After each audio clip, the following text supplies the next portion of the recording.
grabar en la nube. Ok, sí, Perfecto, abajito sale. Ujú, listo. gracias. Bien, me llamo Rodrigo, yo soy internista, soy infectólogo y tengo también una maestría en medicina tropical y salud internacional. Entonces, pues hay algunos temas de aquí, de este caso, que creo que les voy a poder ayudar muchísimo. También recordarles, por favor, silenciar sus micrófonos, excepto cuando ya estemos en la etapa de discusión. Bien, entonces vamos a comenzar. Les voy a pedir, por favor, que pongan sus respuestas en el chat o si quieren poner algún comentario, discutir, etcétera, lo vayan haciendo. Entonces, es un hombre de 26 años que viene a la consulta porque tiene dolor torácico. Su dolor está en el hemitórax anterior izquierdo, se irradia al cuello y el dolor fue súbito, tiene un día de evolución, inició siendo de intensidad leve, ha ido aumentando y refiere que sus molestias se empeoran con el decúbito y con la respiración profunda. Mejora cuando el paciente se sienta o cuando se inclina hacia adelante. El paciente no ha tenido fiebre, otra sintomatología, no tiene antecedentes médico-quirúrgicos interesantes y solamente refiere que tuvo una infección de vías respiratorias altas hace 2 semanas. La exploración física es completamente normal y en el electrocardiograma se ve que tiene inversión de la onda T. Entonces, la pregunta es, ¿cuál es el diagnóstico probable? Así es que, adelante, por favor, si me pueden ir poniendo en el chat eh, sobre qué tienen. Ok, perfecto. Entonces, pericarditis. Muy bien. Por ahí casi todos están poniendo pericarditis. Prácticamente todos. Excelente. Muy bien. Pues sí, efectivamente se trata de pericarditis aguda y hay algunas cosas que hay que discutir de pericarditis aguda que son muy importantes. Primero tenemos que considerar a la pericarditis aguda como dentro de una de las causas de un síndrome que se llama dolor torácico o dolor precordial. Es importante abordarlo de forma sintomática porque no es la única causa de dolor precordial. Están las otras como el infarto agudo al miocardio, la tromboembolia pulmonar, causas mediastinales y causas esofágicas. Entonces, si ustedes lo ven como un síndrome dolor precordial, van a poder diferenciar las causas de acuerdo con el cuadro clínico que los dan.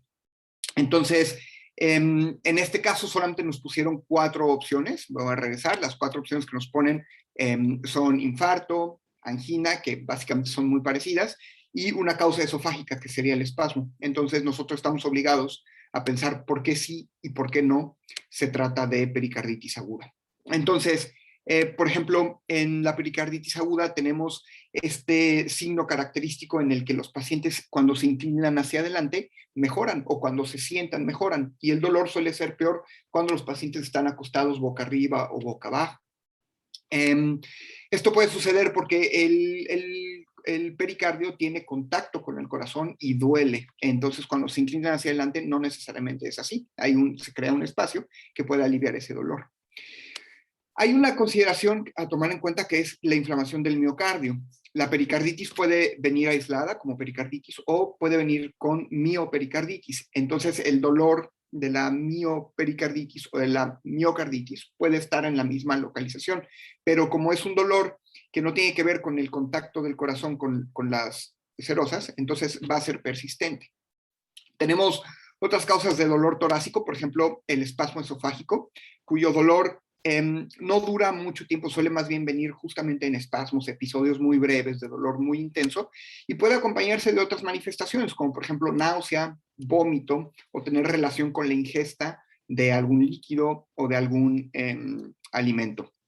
Y finalmente, tenemos el infarto agudo al miocardio, cuyo dolor suele ser un poco más bien opresivo, puede ser de una evolución un poquito más insidiosa, a veces un poquito más de aparición súbita, pero la progresión puede tardar un poquito más y se puede acompañar de otros datos clínicos como sería choque cardiogénico o generalmente el paciente va a tener datos de riesgo como hipertensión arterial, diabetes mellitus tipo 2.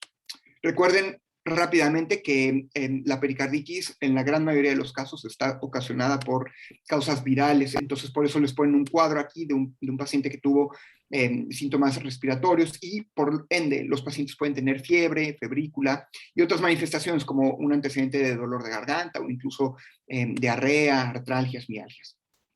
Otras causas de pericarditis incluyen la neoplasia, la tuberculosis, causas autoinmunes, como por ejemplo artritis reumatoide, etcétera. Bacterianas son muy raras, y no confundirse porque hay complicaciones del infarto agudo al miocardio que se manifiestan con pericarditis. Entonces, pacientes infartados pueden presentar después pericarditis, pacientes en quien se hizo cirugía de tórax, incluso por infarto pueden presentar pericarditis. El manejo de la pericarditis, como la mayoría de las veces es de causa idiopática o viral, va a consistir en antiinflamación. Normalmente va a estar recomendado dar ibuprofeno a dosis usualmente altas, acompañados de colchicina, y el tratamiento pues va a tener una duración variable dependiendo de cómo responda el paciente. En algunos casos se puede dar esteroides, pero esto es cuando no se puede utilizar algún antiinflamatorio no esteroideo porque tienen contraindicación o el paciente no lo puede tolerar o cuando la causa es reumatológica. Pero el antiinflamatorio de elección es el ibuprofeno. Hay que tratar de evitar los salicilatos por los efectos adversos que tienen principalmente en la agregación plaquetaria. En cuanto a los estudios de diagnóstico, recuerden que los cambios en el electrocardiograma pueden ser muy, muy variados. Normalmente se distinguen 4 fases. La primera fase es la elevación del segmento ST y después puede haber cambios en el intervalo PR. Normalmente los cambios en el electrocardiograma van a estar diseminados a todas las derivaciones, a diferencia de, por ejemplo, el infarto agudo al miocardio. En este caso nos pusieron un cambio que no es muy común, que es la inversión de las ondas T. La inversión de las ondas T no es muy común aquí, en este tipo de casos, y solamente se presenta en el 40% de los casos. Entonces, aunque no fue lo más común, sí nos lo pusieron aquí y no debería ser como el distractor principal. Finalmente, recordarles que a la exploración física ustedes van a auscultar clásicamente el frote, que se presenta en el 60-85% de los casos, pero si no tenemos frote pericárdico, no podemos descartar la enfermedad. Entonces, pueden o no ver un caso clínico en el ENAR en donde les pongan el frote. Lo que sí les puedo decir es que la guía de CENETEC requiere para hacer el diagnóstico 2 criterios de 4, que son los siguientes. Puede tener dolor sugestivo, que es como ya lo mencionamos, que mejora cuando se inclina hacia adelante. El otro dato clínico que puede tener es frote. El otro dato clínico son los cambios en el electro. Y el otro dato clínico es derrame documentado por algún estudio de imagen. Entonces, si su paciente tiene 2 de esos 4, pueden dar el diagnóstico clínico de pericarditis aguda. Bien, vamos a pasar al siguiente caso. Este es un hombre de 37 años que tiene, así nos lo pone en el caso, ¿no? Bajo nivel socioeconómico. Este paciente inició hace 4 años con hipopigmentación de antebrazos, brazos, piernas, y a la exploración física tiene los signos vitales normales, tiene una dermatosis en los sitios que ya se comentaron, que se caracteriza por máculas hipopigmentadas con borde granular de diversos tamaños y que son asimétricas y están acompañadas de anestesia y de anhidrosis. Entonces, esta es una pregunta de 2 pasos. Les están preguntando cuál es el tratamiento porque a su vez les están preguntando cuál es el diagnóstico. Entonces, ¿alguien sabe cuál es el tratamiento de elección? O la otra pregunta es, ¿alguien sabe qué enfermedad tiene este paciente? ¿Sería lepra? Sí, es una lepra, muy bien. No sé quién contestó, creo que fue Pepe, pero sería una lepra. Solamente que se complica todavía un poquito más porque la lepra hay varios tipos, ¿no? Hay lepra lepromatosa, lepra tuberculoide, y luego se puede diferenciar todavía en más tipos, multivacilar, paucivacilar. Entonces, la misma persona que me contestó, ¿sabes qué tipo de lepra puede tener este paciente, si es lepromatosa o tuberculoide? ¿O alguien sabe qué tipo de lepra puede ser esta? Se los pregunto porque de eso depende el tratamiento que ustedes van a escoger, básicamente, si le van a dar dapsona o rifampicina. Bien, entonces justamente eso es lo difícil de este caso, saber qué tipo de lepra tiene el paciente. Entonces, ahorita les voy a explicar. La respuesta correcta es la dapsona. Y también les voy a explicar a detalle por qué es la dapsona y por qué no la rifampicina. Sí, muy bien. Por ahí contesta Indira que es tuberculoide y yo estaría de acuerdo. Ahorita vamos a ver. Entonces, la lepra, pues ya saben, es una enfermedad ocasionada por una Mycobacterium lepra. Algo característico en los exámenes nacionales es que les van a poner un paciente que generalmente viene de un entorno socioeconómico bajo, Normalmente les van a poner una evolución larga, a diferencia de otros diagnósticos diferenciales, como por ejemplo la pitiriasis rosada o la rosácea, que también se pueden manifestar con lesiones centrofaciales o en el tórax rosadas o hipopigmentadas, pero su evolución es mucho más rápida, ¿no? Es generalmente súbita. Mientras que la lepra es una evolución muy prolongada. Recuerden que la característica clínica de la lepra es las zonas de hipoanestesia y de anhidrosis. O sea, si a ustedes les ponen una lesión hipoanestésica o anhidrótica en el ENARM, inmediatamente tienen que pensar en lepra, independientemente de dónde esté localizada, independientemente de las otras características. Si les ponen anhidrosis o hipoanestesia, pensar en lepra de forma inmediata. Entonces, en cuanto al espectro de la lepra, tenemos lo que yo les mencionaba, que se caracteriza en dos, la lepromatosa y la tuberculoide.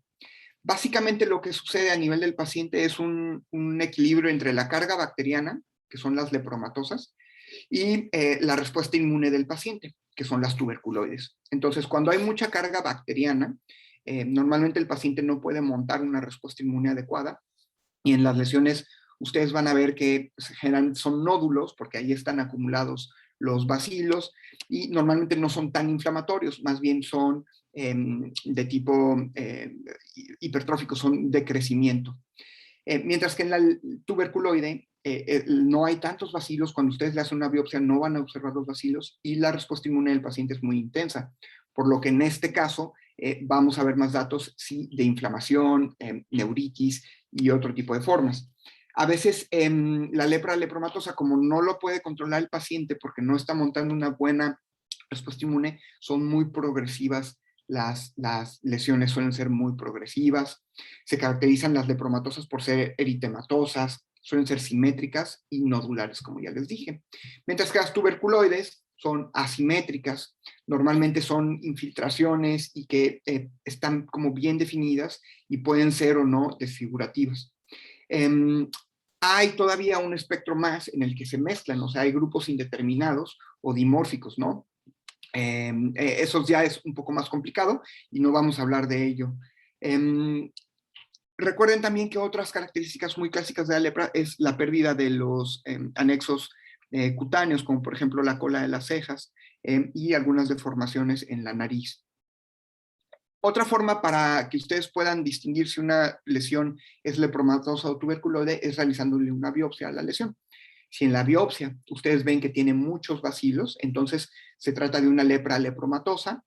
Si en la biopsia ven que solamente muestra datos de inflamación, granuloma crónico y que no tiene bacilos o están muy deformados, destruidos los bacilos, entonces se trata de una lepra lepromatosa.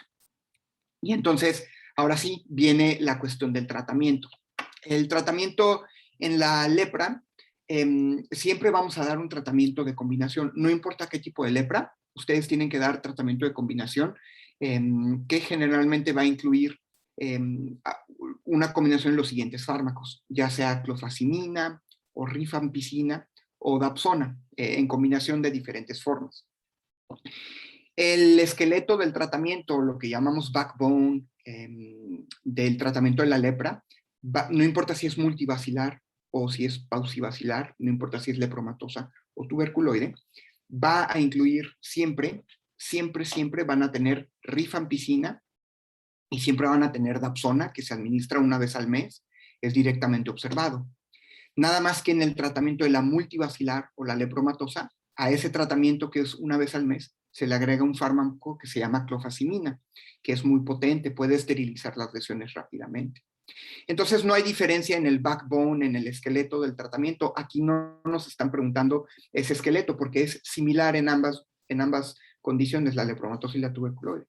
Lo que nos están preguntando, la diferencia es el tratamiento diario de las lesiones, porque además de la dosis directamente observada que se da una vez al mes, además el paciente se lleva a su casa tratamiento diario.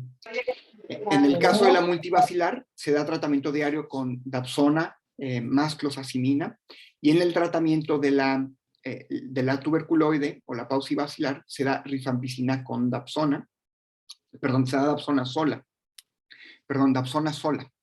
Entonces, esa es la razón por la que la respuesta aquí es la dapsona y no la rifampicina.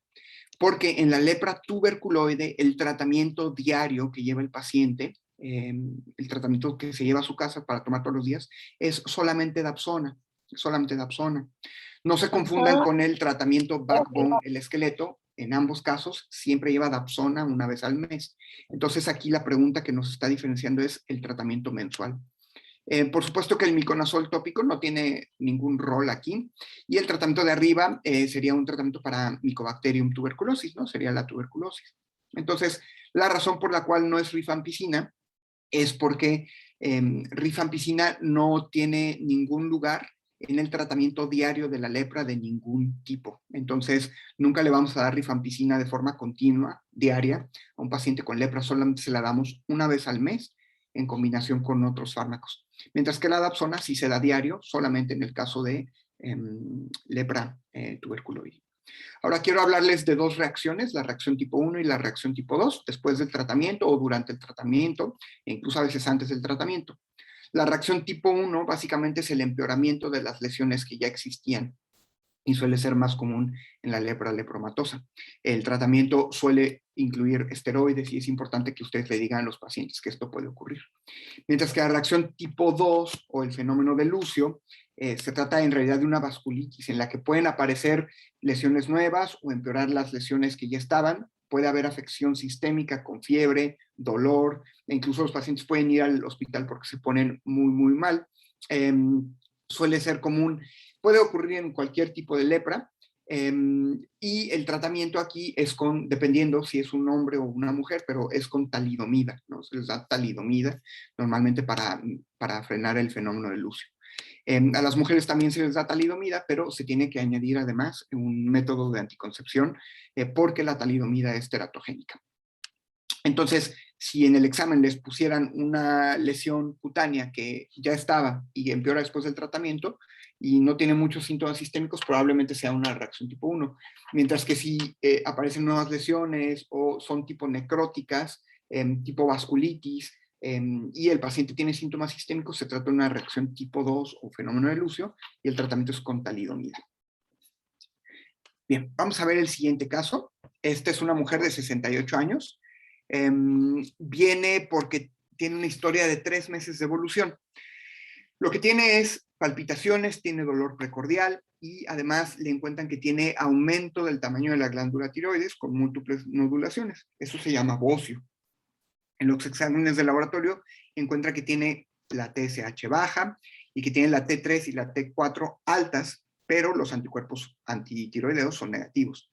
Y además le hacen un gamagrama en el que se ve que tiene múltiples nódulos con captación irregular, o sea, heterogénea. Entonces, nos preguntan cuál es el diagnóstico. Así es que adelante, doctores y doctoras. ¿Cuál creen que sea el diagnóstico en este caso?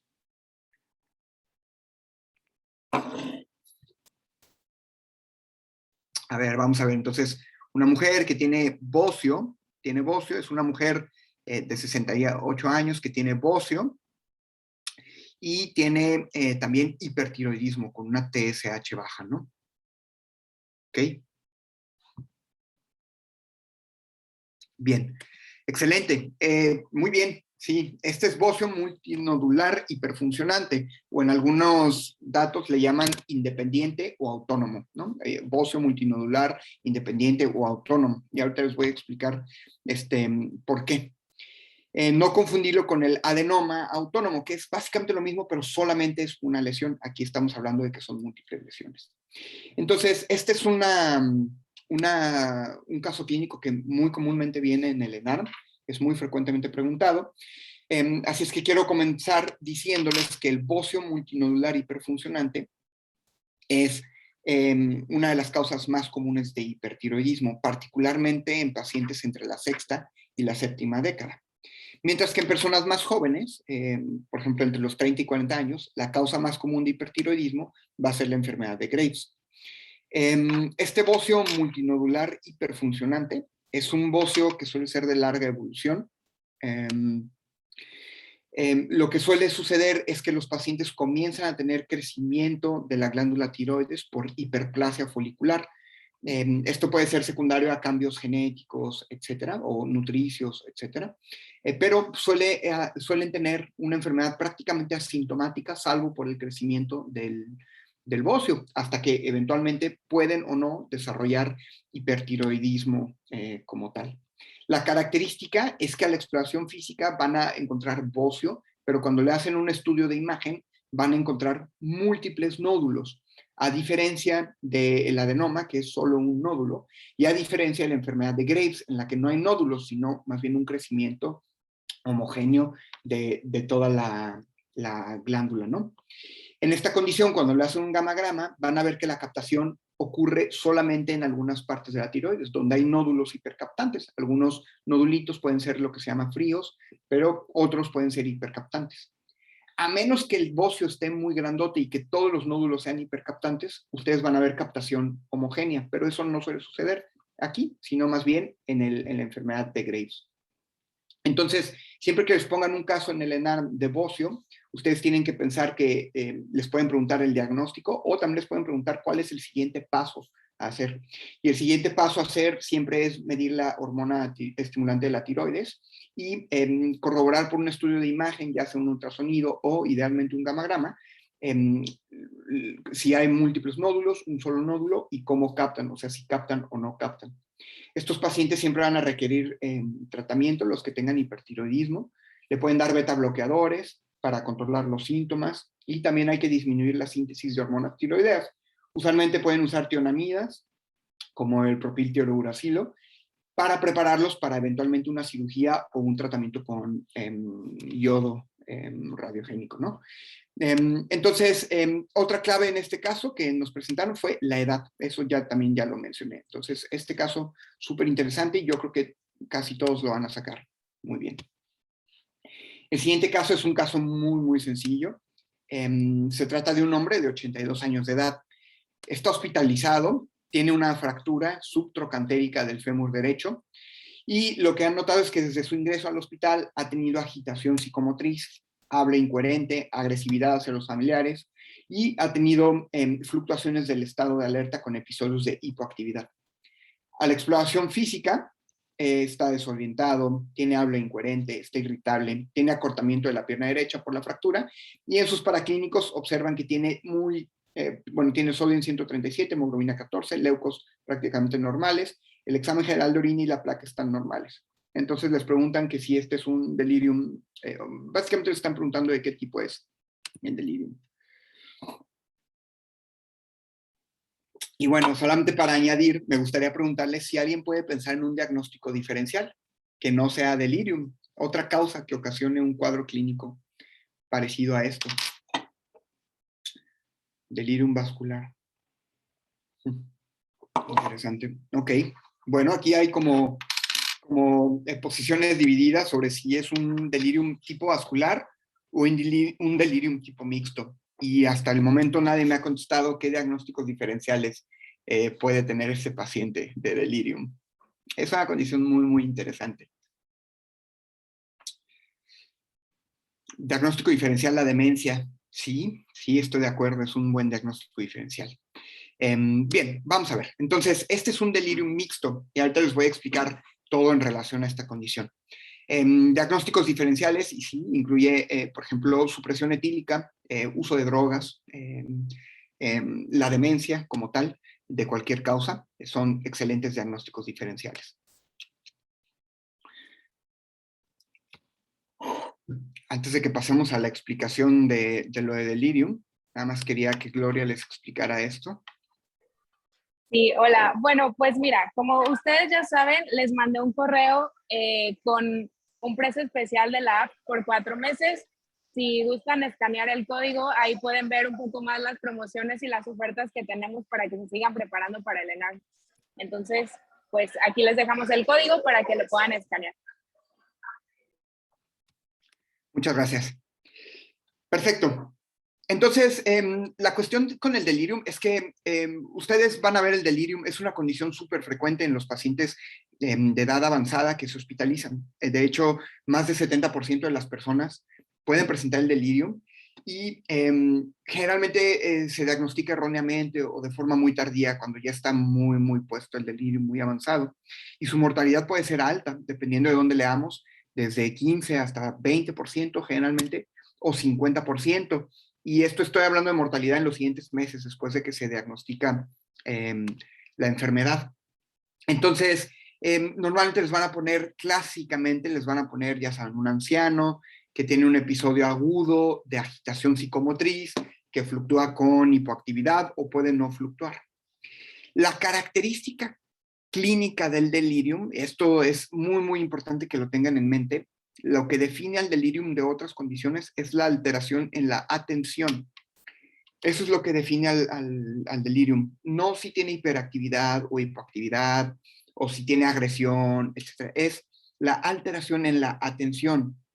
Para los pacientes con delirium, esto es que tienen una dificultad en dirigir su atención, enfocar su atención, mantener su atención o en cambiar su atención. Ese es el problema. Entonces, si un paciente les menciona algún problema en la atención, en el caso del ENARM, probablemente tenga delirium. Hay otras condiciones que no necesariamente tienen problemas para la atención y que se manifiestan con agitación psicomotriz, como por ejemplo el uso de sustancias. Los pacientes con delirium pueden o no tener otras manifestaciones que lo acompañan, como por ejemplo alteraciones en la memoria, desorientación, alteraciones del lenguaje, alteraciones psicomotrices como sería la agitación, la hipoactividad, el insomnio, y finalmente alteraciones emocionales como sería el llanto, el miedo, la ansiedad, la euforia. Pero la característica que define al delirium, sin duda, es la alteración en la atención. Eso es súper, súper importante que lo sepan reconocer. Entonces, cuando tengan un paciente con delirium, ustedes tienen que pensar que casi siempre va a haber una causa que lo esté ocasionando. Lo más común es que sean alteraciones hidroelectrolíticas, alteraciones en el manejo de la glucosa, como podría ser hipo o hiperglicemia, infecciones normalmente en sitios que no son fáciles de encontrar, como por ejemplo la piel, una úlcera, infecciones de vías urinarias, dientes, senos paranasales, algunos otros fenómenos como por ejemplo el dolor, en este caso relacionado a la fractura, tener algún dispositivo introducido en el cuerpo, como podría ser una sonda urinaria, una sonda nasogástrica, etc. Entonces, generalmente les van a poner un caso clínico en el que van a tener este tipo de factores de riesgo. ¿Cómo lo van a diferenciar ustedes entre hipoactivo e hiperactivo o mixto? Pues básicamente con las alteraciones motrices o psicomotrices, psicomotoras. El delirium hipoactivo, pues los pacientes van a tener disminución de la actividad psicomotora, mientras que en el hiperactivo van a tener un incremento que se puede manifestar, por ejemplo, con agresividad, agitación, insomnio. Entonces, estas son características que definen al delirium en su tipo, o mixto, que básicamente es la presencia de ambas.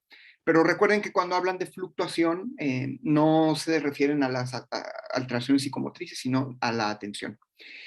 Otra cosa que es importante es que el tratamiento es con antipsicóticos, normalmente aloperidol, otros como quetiapina, son buenas alternativas. Las benzodiazepinas están reservadas para pacientes que no se puede usar antipsicóticos y que el delirium hipoactivo responde igual de bien del delirium hiperactivo con aloperidol. Entonces, no importa si les ponen un caso clínico de hipo, hiper o mixto, hay que dar antipsicóticos.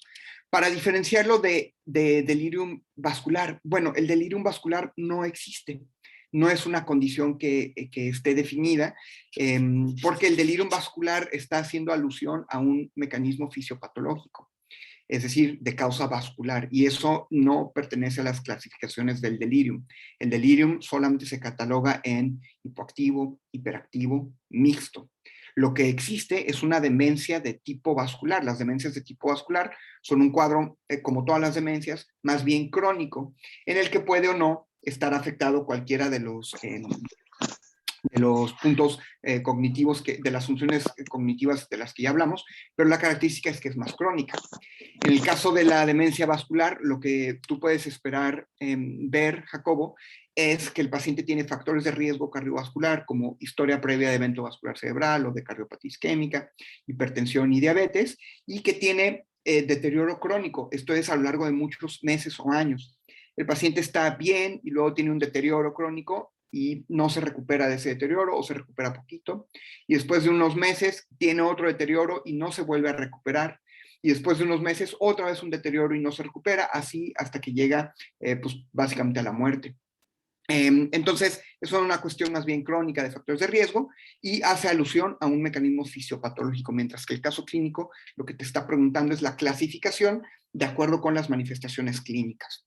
Entonces, puntos claves, pensar en delirium siempre que tengan un paciente de edad avanzada, que tenga un episodio agudo, eso es la diferencia, en el que fluctúa la atención y puede tener agitación o hipoactividad o ambos.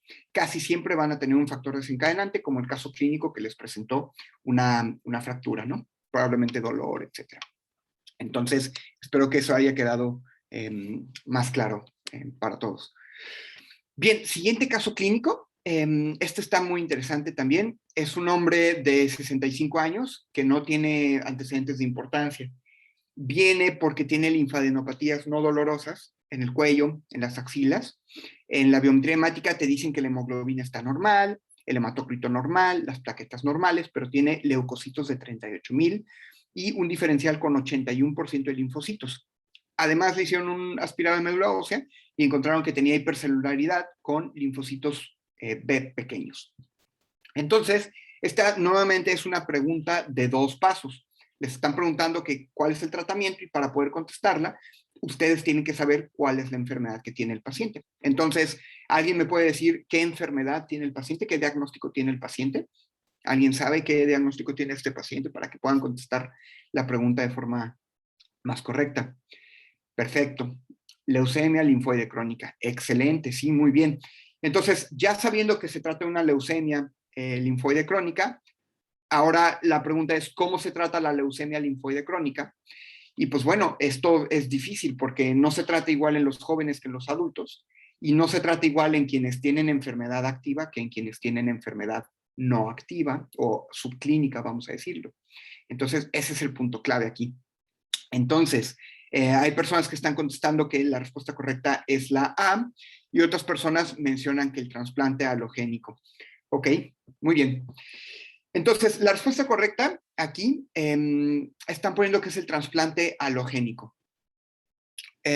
Vamos a ver un poquito qué es lo que está sucediendo aquí en esta pregunta para que podamos contestar de forma correcta. Empezando primero por explicar nuevamente qué es la leucemia linfocítica crónica. Recuerden que va a ser la leucemia más común en los adultos mayores de 60 años. Generalmente va a afectar a los hombres con mayor frecuencia. Y la característica clínica fundamental es que los pacientes son asintomáticos. En la mayoría de las veces son asintomáticos, no tienen absolutamente ninguna molestia.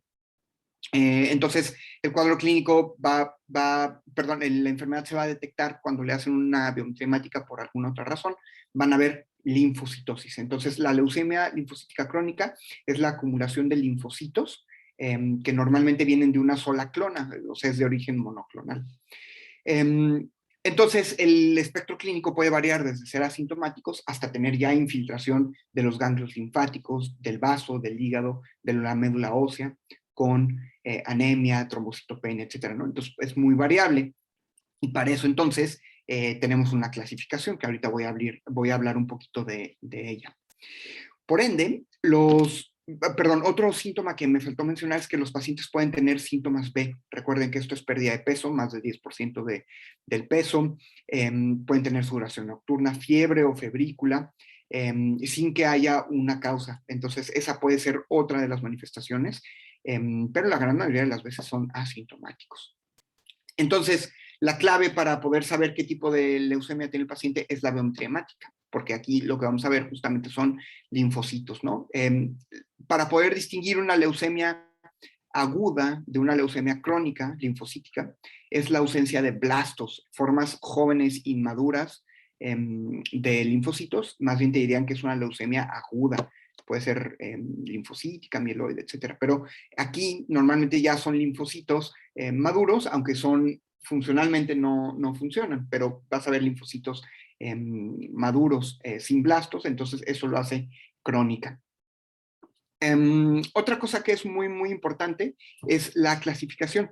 Tenemos una clasificación que es la de Binet y una clasificación que es la de Ray. La de Binet va a catalogar la enfermedad de la A a la C y esa generalmente no la preguntan, no es tan útil para definir el tratamiento, mientras que la clasificación de Ray te lo va a clasificar del 0 al 4 y esa es la que es importante para determinar el tratamiento. El estadio 0 es en el que la mayoría de los pacientes van a caer.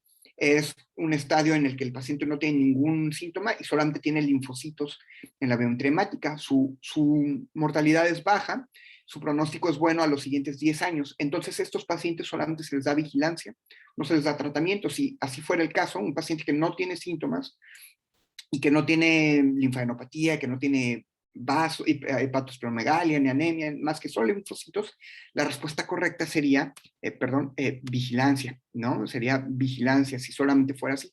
Pero aquí nuestro paciente nos dice que tiene linfadenopatías. Entonces, las linfadenopatías y además tiene síntomas B, son clasificación RAI 1. RAI 1. Estos pacientes ya, su pronóstico es favorable, pero a menos tiempo, 7 años. Los pacientes que están en la clasificación de RAI 2 son los que tienen hepatosplenomegalia, pueden o no tener linfadenopatías. Clasificación 3 es los pacientes que ya tienen anemia, menos de 11 gramos sobre decilitro. Y la clasificación 4 son los pacientes que tienen trombocitopenia. Entonces, estas personas viven de 1 a 2 años. Los pacientes que están en un estadio 3 o 4 requieren tratamiento con quimioterapia agresivo. Cuando son jóvenes se les da fludarabina con rituximab, ciclofosfamida, y cuando son más viejitos, como no toleran esta quimioterapia que es muy fuerte, se les da clorambucilo. Muy importante mencionar que la leucemia linfocítica crónica no tiene cura, o sea, la quimioterapia no la va a curar, más bien va a mejorar los síntomas, va a mejorar la sobrevida y va a prolongar el momento de la muerte, pero no la cura. La única forma de curarla es con el trasplante, y esto, pues, normalmente está reservado a personas que no responden al tratamiento. En este caso, lo voy a revisar ahorita que terminemos, porque inicialmente me parecía que la respuesta correcta era vigilancia y tratamiento.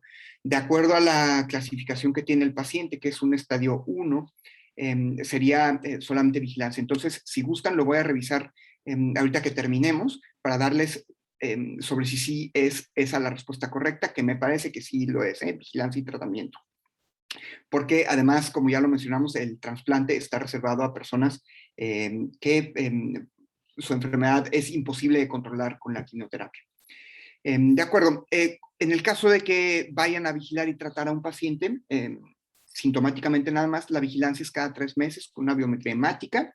Y la razón de hacer esto, a diferencia de todos los demás cánceres, que lo que tú haces es tratarlos de forma inmediata, es porque aquí la toxicidad no justifica el mínimo beneficio que le van a dar a los pacientes. Entonces hay que vigilarlos hasta que presentan ya mayor enfermedad activa, como por ejemplo anemia menos de 11 gramos, trombocitopenia menos de 100,000, esplenomegalia mayor a 6 centímetros, nódulos linfáticos masivos que son más de 10 centímetros, o las personas que tienen síntomas constitucionales de forma importante.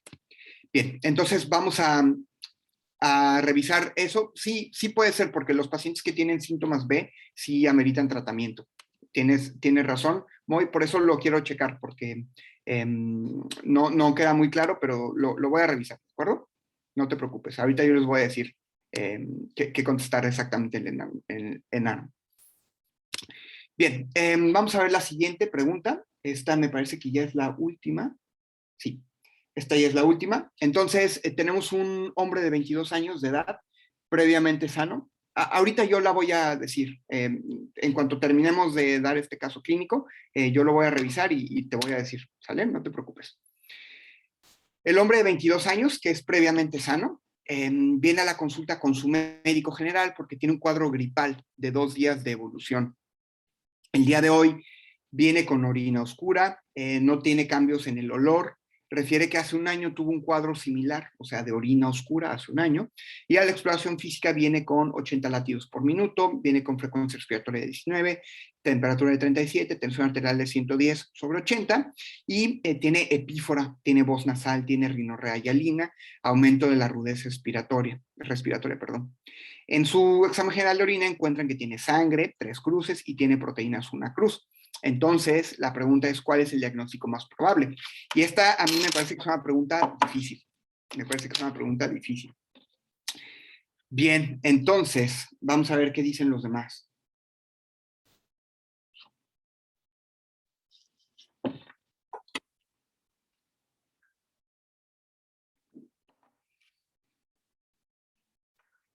Ok, bien, casi todas las personas están contestando la respuesta D, que sería glomerulonefritis por IgA, pero hay algunas personas que también piensan que esto puede ser glomerulonefritis postinfecciosa. Y es muy lógico, se parecen mucho, solo que por ahí hay una clave en el caso clínico que les va a poder decir cuál es. Entonces, la respuesta correcta es la glomerulonefritis por IgA. Y yo entiendo que quienes pensaron que es un postinfeccioso hayan puesto eso, porque clínicamente son lo mismo, solamente que fíjense que este caso clínico activamente, hoy tiene el cuadro gripal de 2 días de evolución. Es muy corto este tiempo de evolución para ser postinfeccioso. Más bien, el paciente está ahorita sufriendo su cuadro infeccioso. Además, tiene epífora, tiene voz nasal, o sea, está agudamente enfermo, ¿no? De su gripa, por lo que no podría ser una postinfecciosa, que se presenta normalmente cuando ya pasaron al menos 7 días, usualmente más tiempo, 10 días, por ejemplo, ¿no? Entonces, esa es la clave de este diagnóstico, porque clínicamente son muy parecidas. A veces clínicamente no las podemos distinguir solamente con base en el examen general de orina o en la exploración física.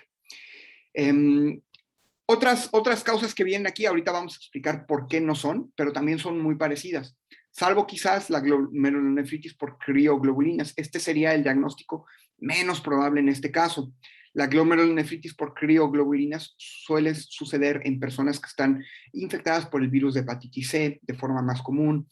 Los pacientes pueden tener úlceras, pueden tener síntomas más bien sistémicos, no necesariamente aislados o enfocados en el riñón, por lo que este me parece que sería el diagnóstico menos probable. Y ahorita les voy a explicar a más detalle un poquito sobre los otros diagnósticos. La glomerulonefritis por IgA es una de las causas más comunes de hematuria glomerular en las personas jóvenes. Existe otra que sería la vasculitis de Heno-Schönlein, que también es una glomerulopatía por depósitos de IgA, pero el diagnóstico en estas personas requiere que sea antes de los 20 años. Nuestro paciente tiene 22 años, entonces la glomerulopatía por Heno-Schönlein o vasculitis por IgA no puede ocurrir en esos pacientes. Y además tiene una tétrada que se caracteriza por púrpura o rash, artralgia, dolor abdominal y la alteración renal. Y recuerden, es pediátrica.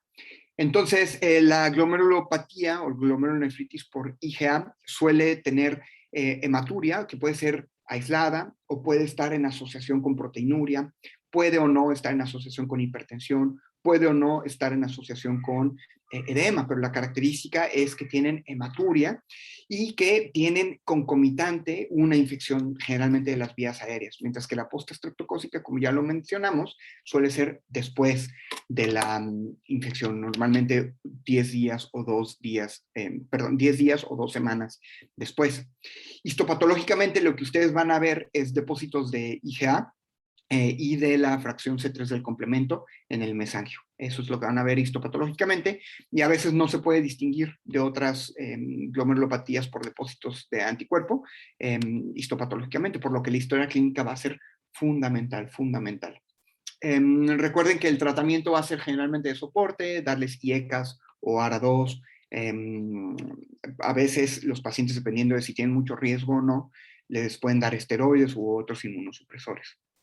Hay otra clave en el caso clínico que ayuda a diferenciarla de la postinfecciosa. Es un detalle bien chiquito que creo que no nos dimos cuenta, pero si se fijan, el paciente dice que hace un año tuvo un cuadro similar al actual. Si esto fuera una glomerulonefritis postinfecciosa, normalmente tienen un solo cuadro. Postinfeccioso, tienen el cuadro y ya no tienen recaídas ni tienen episodios repetitivos. Mientras que en la glomerulonefritis por IgA sí es común que los pacientes tengan cuadros repetitivos a lo largo de varios años, y esa es la razón por la cual se les da a veces tratamiento supresor, porque tienen riesgo incluso de progresar a enfermedad renal crónica.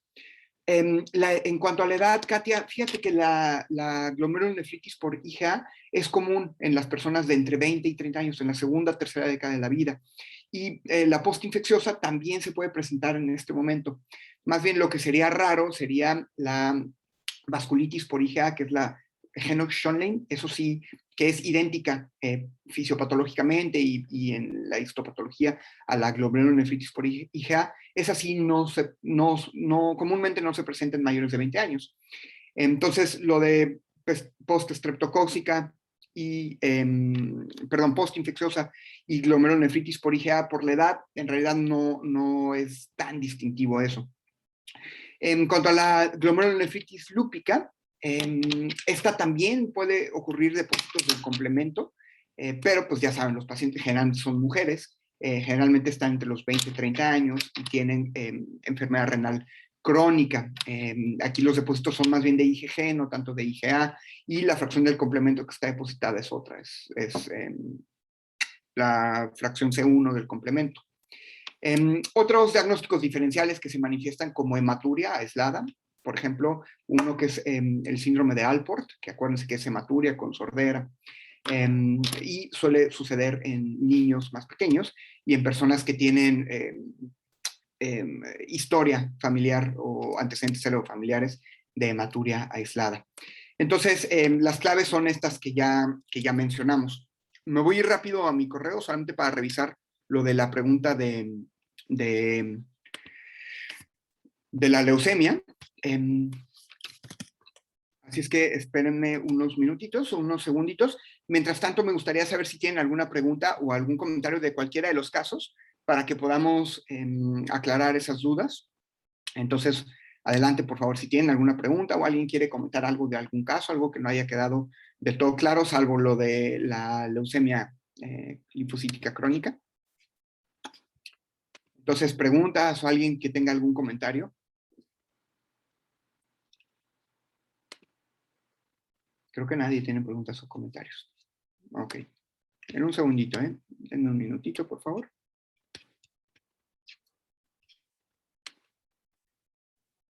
En lo de pericarditis aguda, había comentado que había como 4 parámetros que integraban la clínica, Sí. o sea, que era la parte sugestiva, el derrame.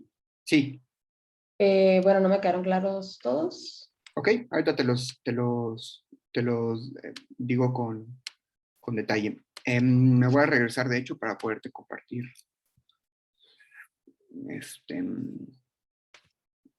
Ok, dame un segundo, nada más, por favor, para compartir mi pantalla. Compartir pantalla, aquí lo tienes. Sí, yo les comentaba que la Guía de Práctica Clínica de México, la CENETEC, dice que los médicos debemos estar pensando en pericarditis aguda cuando cumplimos al menos 2 de 4 criterios clínicos. Los 4 criterios clínicos posibles son dolor sugestivo, la presencia de frote pericárdico, cambios característicos en el electrocardiograma y la presencia, por algún estudio de imagen, de derrame pericárdico. Si tu paciente tiene 2 de esos 4, entonces tú puedes realizar el diagnóstico de pericarditis. Y pues bueno, de ahí, ya que haces ese diagnóstico, entonces haces todo el abordaje diagnóstico que corresponde, que sería hacer un electrocardiograma, tal vez un ecocardiograma para cuantificar el derrame, si lo requiere porque está con tamponade, datos de tamponade o muy séptico el paciente, una pericardiocentesis. Puedes hacer medición de troponinas o de otros marcadores de inflamación miocárdica para descartar miocarditis o miopericarditis al mismo tiempo también. No sé si eso te quedó adecuado. Sí, gracias. Bien, perfecto. Me fui a revisar y bueno, también de acuerdo a lo que me enviaron, y yo también estaría de acuerdo con eso, la respuesta correcta en este caso es la A, vigilancia y tratamiento sintomático. Las razones son variadas. La primera es lo que yo les mencionaba, que la leucemia linfocítica crónica es una enfermedad neoplásica en la que conviene esperar hasta que el paciente tenga lo que se llama enfermedad activa, porque la toxicidad de la quimioterapia es mayor que el pequeño beneficio clínico que tú tienes cuando tratas a un paciente que no tiene enfermedad activa. Esa es la primera razón por la cual la respuesta correcta es vigilancia y tratamiento. La segunda razón es la siguiente. Si decidiéramos tratar a nuestro paciente, inicialmente lo vamos a tratar con quimioterapia, que en el caso de un anciano debería incluir clorambucilo, para controlar los síntomas y detener la enfermedad. Solamente en el caso de que con la quimioterapia no puedas controlar la enfermedad, entonces le ofreces trasplante al paciente. Por lo que trasplante tampoco sería una respuesta correcta, incluso aunque el paciente tiene síntomas B. Entonces, espero que con esto haya quedado claro. Si quieren, puedo volver a explicar un poco cómo es el tratamiento de esta enfermedad nuevamente, si quieren que vaya con más detalle, o si ya quedó claro, pues hasta ahí ya lo dejamos. No sé, díganme cómo se sienten ahí. Me pregunta Rey, dentro del tratamiento de pericarditis, tratamiento con AINE y elección ibuprofeno, sin embargo, lo refieren como ácido acetilsalicílico, si es que no se contraindica. Sí. La guía de práctica clínica recomienda tratamiento con ibuprofeno, la guía de práctica clínica mexicana, y recomienda que tengamos cuidado con el uso de aspirina, porque puedes tener alteraciones en la agregación plaquetaria, y si tú pudieras hacerle un procedimiento a tu paciente, por ejemplo, una pericardiocentesis, podrías tener problemas. Entonces, yo te recomiendo que si te preguntan así de específico cuál AINE en el ENARM, yo te recomendaría que pusieras ibuprofeno, aunque no creo que te lo pregunten así. Muy probablemente te vayan a preguntar a grandes rasgos cuál es el tratamiento y ya tú pondrías AINES más menos colchicina, ¿no? De acuerdo. Sí, sobre el tratamiento dependiendo del subtipo. Perfecto. Entonces, si quieren, nos vamos a lo del subtipo. A ver, permíteme un segundo. Ok, vamos a tratar de regresarnos a lo del subtipo de la leucemia linfocítica crónica. La leucemia linfocítica crónica, tú la vas a catalogar de acuerdo a la clasificación de Ray en 0 a 4. Y solamente le vas a ofrecer tratamiento a las personas que tienen enfermedad tipo 3, tipo 4, y a las personas que tienen tipo 2 y que están muy sintomáticas. Entonces, para poder determinar eso, necesitas aprenderte la clasificación de Ray, y la clasificación de Ray es la que sigue. Si el paciente no tiene síntomas y solamente tiene linfocitosis en la biometría hemática, tiene clasificación 0, no le toca tratamiento. Si solamente tiene linfocitosis y linfadenopatía, que no es masiva, es clasificación 1 y no le toca tratamiento. Si el paciente tiene linfocitosis y tiene hepatoesplenomegalia no masiva, no le toca tratamiento. Si tiene linfocitosis y tiene anemia o trombocitopenia, ya es categoría 3 y 4 respectivamente, y a estos pacientes les toca tratamiento inicialmente con quimioterapia, y si no responden, ya le darías tratamiento con trasplante. Si el paciente es menor de 65 años, le puedes dar fludarabina con ciclofosfamida y rituximab, y si es mayor, le das clorambucil en combinación con rituximab. Espero que esto haya aclarado tu tratamiento. Acuérdate que esta enfermedad normalmente es asintomática, es un hallazgo generalmente en la biometría hemática, y cuando le haces los estudios de imagen, pues puedes o no encontrar hepatoesplenomegalia, linfocitosis, etc. Entonces, esa es la razón por la cual, y como la quimioterapia es muy tóxica, conviene esperarte hasta que el paciente tenga enfermedad más avanzada. Esto es anemia menos de 11, trombocitopenia menos de 100,000, o que tenga hepatoesplenomegalia mayor a 6 centímetros, de que tú puedas palpar el borde del vaso, o que tenga linfadenopatía grande con más de 10 centímetros, lo que se llama linfadenopatía masiva. Entonces en ellos ya les das tratamiento. O si tiene muchos síntomas, por ejemplo, muchos síntomas B muy intensos, mucha pérdida de peso, también le darías tratamiento. No sé si esto, Gaby, ya lo dejó más claro o si quieres que lo explique de alguna otra forma. Tal vez valga la pena. ¿Alguien se quedó con esta duda del tratamiento de la leucemia linfocítica crónica? A grandes rasgos es vigilancia y tratamiento sintomático, o sea, paracetamol o ibuprofeno, a menos que el paciente tenga enfermedad avanzada, que es, recuerden, anemia menos de 11 gramos, o trombocitopenia menos de 100,000, o hepatoesplenomegalia masiva, o linfaenopatías masivas. En ese caso, pues ya le podrías ofrecer tratamiento, e inicialmente el tratamiento es con quimioterapia, no con trasplante alogénico, ¿vale? Bien, ya nos estamos aproximando a la hora puntual, ya nos pasamos un minutito, pero pues bueno, me gustaría saber si queda alguna otra pregunta de estos 6 casos clínicos. Si no, pues para ya pasar a despedirnos. ¿Alguien más tiene alguna pregunta de estos casos clínicos? Me parece que ya no hay preguntas. Bien. Gloria. Pues nada más quiero agradecerles a todos por haber asistido. Les voy a mandar un correo con la repetición de la clase. También les voy a hacer llegar las promociones que tenemos y pues muchas gracias y espero se sigan preparando. Y ya saben, muchos de estos casos clínicos los pueden encontrar en la aplicación de Retenar. Y pues nada, muchas gracias, Rodrigo. Que les vaya muy bien, hasta luego. Que les vaya muy bien en su examen también. Bye. Gracias.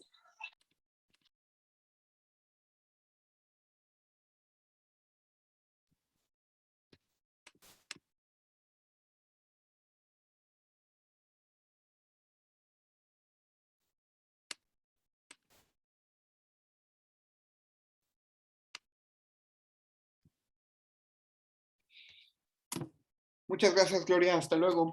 Que tengas buen día. Gracias, Rodrigo. Te encargo nada más el video, el audio, perdón, el video, por favor. Le puse grabar en la nube. No sé si es super. una nube a la que tú puedas acceder o no. ¿No? Yo creo que sí. Ok, sí. Muchas gracias. Vemos. Sí. Bye. Bye.